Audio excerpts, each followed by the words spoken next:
What's up everyone, it's Adam from Life of Adam, came back with a brand new lifeguarding video. Now the majority of my content, I talk about what you should do during the lifeguarding course and on the job as a lifeguard and finding a job and all these things.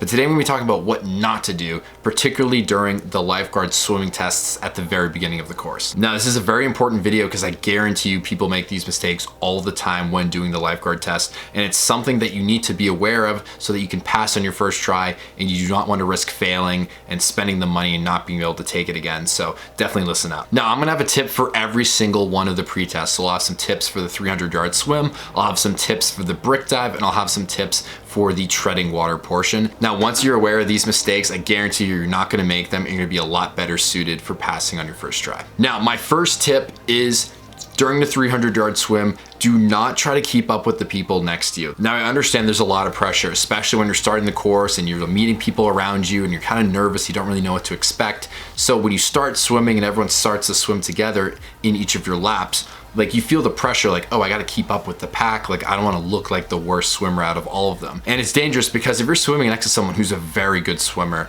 and like no discredit to you, but like they're just really good swim team, they do this for a living, and you're someone who's more of a casual swimmer, trying to keep up with them, you're not gonna be able to pass because you're gonna be exhausted. It's only gonna be lap number 3. You have to swim 10 other laps or 9 other laps, and you're just gonna be out of gas and you're gonna fail the test. So number one tip is so important. Do not compare yourself to other people next to you. Go at your pace, establish a rhythm so you can swim the laps with ease without getting exhausted. Now, another mistake people make during the 300-yard swim is that they touch the sidewalls or the bottom of the pool. Sometimes, even if you have a question or like even if you feel like you bumped into someone, don't stop and touch the lane line or touch the sidewall to say you're sorry or to ask a question. You can't do that. You have to stay swimming, you have to stay moving. So if something crazy happens, like you kick someone by accident or like maybe the instructor is trying to get your attention, I don't know why they would do this, but let's say there's a situation where you have to stop for a second, don't touch the bottom of the pool and don't touch the side. Literally just like tread there or like continuously move and just look at what's happening, because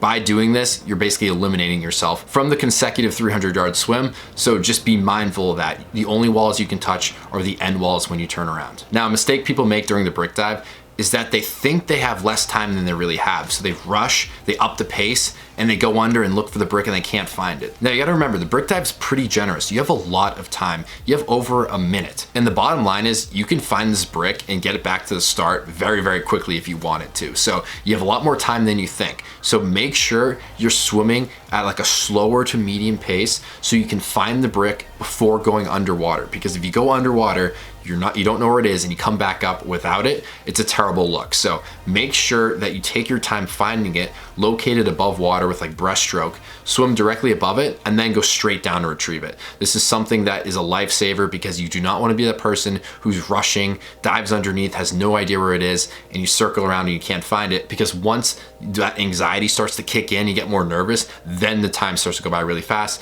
and you won't be able to pass. Now, a small tip to make this easier is to be mindful of where the instructor throws it. Typically, if you're the first one that goes, like you volunteer to go first, you're gonna see the brick a lot clearer because the instructor is gonna line it up more perfectly. But as more people go, your instructor is gonna start throwing it in randomly, and it could land on the line, it could land in the corner, so it might be a little bit more difficult. So I recommend you go first and just always keep track of where the instructor is throwing it. Now, a mistake for the treading water test that people make is that they don't spread out. You have to spread out and get out of the way. If you're next to some people, you're with the pack and you're getting kicked and like you're tangled up with someone, and let's say they bring you underwater or like they really like hurt you and then you have to stop for a second, you go to the sidewall or you go underwater, you're gonna fail. So you don't even wanna risk that. You just wanna spread yourself out. You just wanna have nothing around you, no sidewalls, no people, just get into a rhythm, mix up your kicks. You don't have to stick with one kick the whole time. You can mix it up. Do the egg beater, do the breaststroke kick, do the flutter kick, whatever it takes for you to keep your chin above water and your hands above water or under your armpits